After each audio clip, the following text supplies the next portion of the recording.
Muy buenas noches, bienvenidos a este capítulo de día martes de Así Somos. Hoy día vamos a hablar de la temida, comentada de alguna forma y alarmante en varios medios de comunicación viruela del mono. Comenta en las redes sociales con AS viruela del mono. Según la Organización Mundial de la Salud, ya existen casos de viruela del mono confirmados en países no endémicos 131 y se habla de 106 casos sospechosos. Uno de ellos, por ejemplo, en Argentina, nuestro país vecino.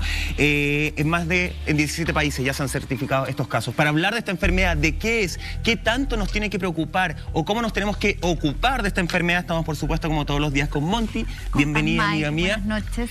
Y también con el doctor especialista broncopulmonar infantil de la clínica Indisa. Le damos la bienvenida nuevamente, Así Somos, al doctor Pedro Astudillo. Bienvenido, doctor. Gracias por estar con nosotros. Muchas gracias a ustedes, Michael, por la invitación, Monty. Un agrado estar con ustedes nuevamente. No, un agrado tenerlo. Hoy día le voy a preguntar muchas cosas, ¿cierto? Sí. Hay muchas dudas. Sí, pues Bueno, para eso vinimos. Eso. tenemos muchísimas dudas con respecto a esta enfermedad que enciende las alarmas, yo creo, porque nos pilla en un momento de mucha fragilidad. O sea, estamos todavía en una pandemia mundial y que nos hablen de otra posibilidad de un contagio, en este caso de viruela, obviamente que nos enciende las alarmas. Ahora, lo que sabemos hasta ahora es que es una enfermedad que se circunscribía, ¿cierto?, en África, que se identifica por primera vez en el año 58, pero ahora es primera vez que se da un brote fuera de África, que fue en el Reino Unido el pasado 7 de mayo, en este primer paciente que venía llegando de Nigeria. Claro. Y desde ahí empiezan estos contagios que, como bien decía Michael, se han dado ya en 17 países. Estamos viendo el titular, dice viruela del mono, que es esta peligrosa y desconocida enfermedad que se expande por Europa, y también han habido casos en Australia y en Estados Unidos. Doctor, ¿de qué estamos hablando? ¿Qué es la viruela del mono? La viruela del mono es una infección producida por un virus, muy parecido al virus de la viruela humana. La viruela humana existió ampliamente y producía grandes daños e incluso la muerte. Su tasa de mortalidad era sí, más elevada. era elevada en tiempos de todo lo que se pueden acordar, toda la primera mitad y gran parte de la segunda mitad del siglo pasado. Luego, cercano a los años 70, ya se erradicó esa viruela. Para eso existió una vacuna, y ahí una de las grandes ventajas, uno de los grandes hitos producidos por la vacuna es haber podido erradicar del mundo una enfermedad. Y entonces se empezó a dejar de vacunar porque cuando uno ya no tiene posibilidades de infectarse, la vacuna, aunque sea poquita, sus efectos adversos pueden ser incluso mayores que la probabilidad de enfermarse de la viruela, porque ya viruela no había. Entonces uno dice, ya no vacuno. Y se empezó a no fabricar la vacuna, a no producir y a no vacunar. Como esa vacuna, que es para la viruela humana, protegía en forma bien importante, 85% más o menos, contra esta otra forma de viruela, que es la llamada viruela del mono, que no necesariamente es del puro mono, hay roedores también que la aportan, etc. Pero donde se ha diagnosticado por primera vez fue en monos, el año, tal como Monty decía, en el año 58. Bueno, como existía esa vacuna y que protegía como 85% contra la viruela del mono, había muy poca viruela del mono en seres humanos. Pero en la medida que uno deja de vacunar, el ser humano ya no queda protegido contra la viruela del mono porque no estaba vacunado contra la viruela normal. Y eso permite que haya más casos. Pero es un virus, y aquí lo bueno sería ponerle paños fríos a esto, es un virus que es conocido desde hace más de 60 años, es un virus que se conoce su comportamiento, la probabilidad de que haya un brote infeccioso entre seres humanos es una posibilidad bastante remota, porque se requiere un contacto permanente con un enfermo, un contacto más bien estrecho, porque la mayor parte de las personas que se contagia efectivamente de un mono o de un roedor que porte el virus, que lo puede morder, ¿no es cierto?, ese roedor. Pero en Chile no hay eso. La población de monos yo no sé cuánto será, pero será mínima en Chile. Claro. El tipo de virus, por lo tanto, es difícil que se reproduzca, es difícil que uno tenga contacto con un mono que tenga... en hábitat silvestre, al menos. En hábitat silvestre, al menos. Y los que son circunscritos a mascotas o a zoológico o no sé si circo, de repente uno ve al al del organillo, pero ya no, antiguamente había con el mono vivían. Ya no. Entonces, no está ni el lorito. No está ni el lorito, ¿no? Qué bueno que así sea. Sí, qué bueno, porque normalmente los animales no están para eso. No era una forma muy... Era divertido probablemente, uno cuando era niño se divertía con el monito, pero eso es una de las causas por las cuales ha aumentado. Entonces, pero la probabilidad de que tengamos una epidemia, siquiera localizada en alguna parte, es muy baja. Entonces, porque no deja de ser relativamente peligrosa. Hay dos, como pasa siempre con los virus, hay dos variantes principales. Una de ellas más al centro de África, originalmente República Democrática del Congo, y otra más hacia Sierra Leona, Nigeria, más al oeste de África. Perfecto. Y esa es menos grave, pero deja una mortalidad de un 3%, la otra de un 10%. Doctor, estamos hablando, como bien usted dice, de una enfermedad que la Organización Mundial de la Salud declara erradicada en 1980, que hoy día nos está alarmando. Hay titulares bien alarmistas, sobre todo de parte de la prensa. Ya vamos a analizar también el trabajo que hemos hecho los medios de comunicación con respecto a esta enfermedad. Y una enfermedad que, como bien usted lo dice, es esencialmente de origen zoonótica.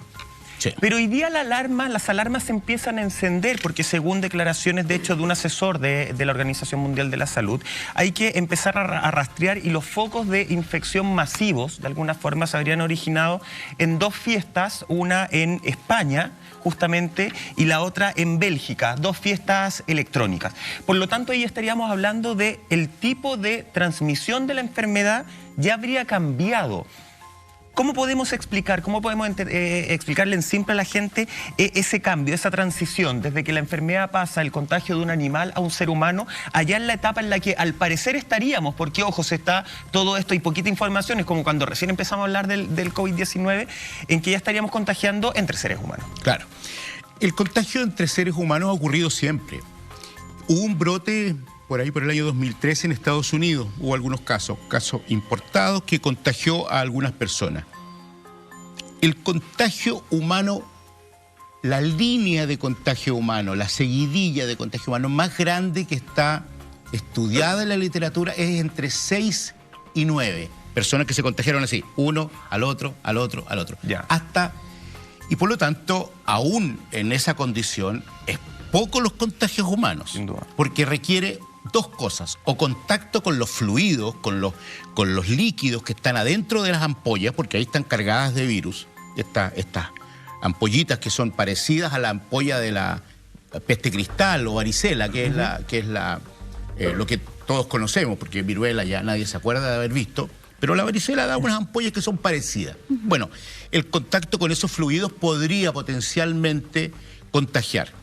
En una fiesta electrónica, los roces, la cercanía, compartir los vasos, las botellas. Compartir, claro, vasos, se abre una ampollita, queda en los vasos, queda... Entonces, ahí la probabilidad, hay seguramente contacto físico, besos, etcétera, en que hay la probabilidad más alta de producir contagio.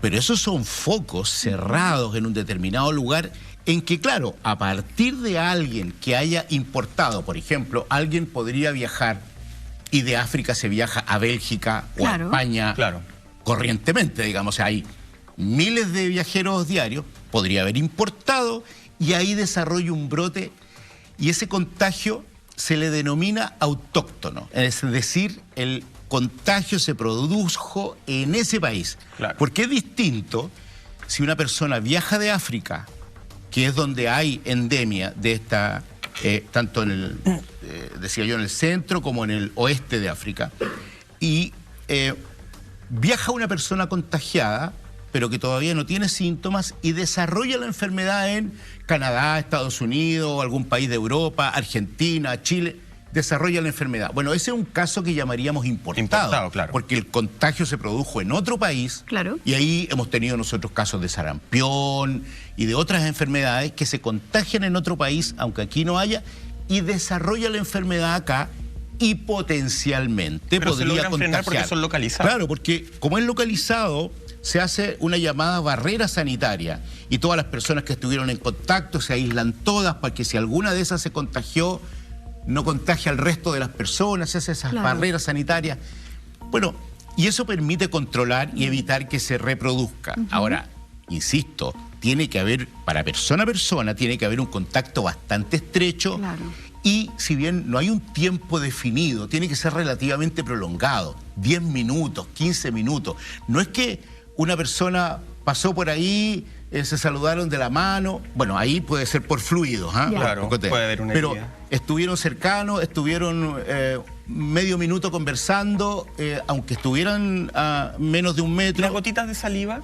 Pueden contagiar, pero requieren un periodo relativamente prolongado de contacto en esa forma. Es decir, Varias gotitas. es como sí, y requiere que se esté recibiendo durante unos minutos. Ahí es donde yo digo que se requiere unos minutos, 10 minutos, 15 minutos. No es tan fácil contagiarse como otras infecciones respiratorias. Perfecto. Claro, hablábamos, por ejemplo, cuando conocimos el coronavirus, del R, el famoso R, que es este ritmo reproductivo, la capacidad que tiene una persona de contagiar a otras, ¿cierto? Y cuando hemos estado como en momentos críticos, decimos que el R está en 1,5 o en 2, lo ideal es que esté menor a 1, ¿cierto? Sí. ¿Cómo podríamos definir este famoso R en este caso de la viruela del mono? Primero explicar el R en fácil, porque Ya. a los estadísticos les gusta explicarlo en difícil. El R efectivo, el R0. Claro. Yo lo diría más simple.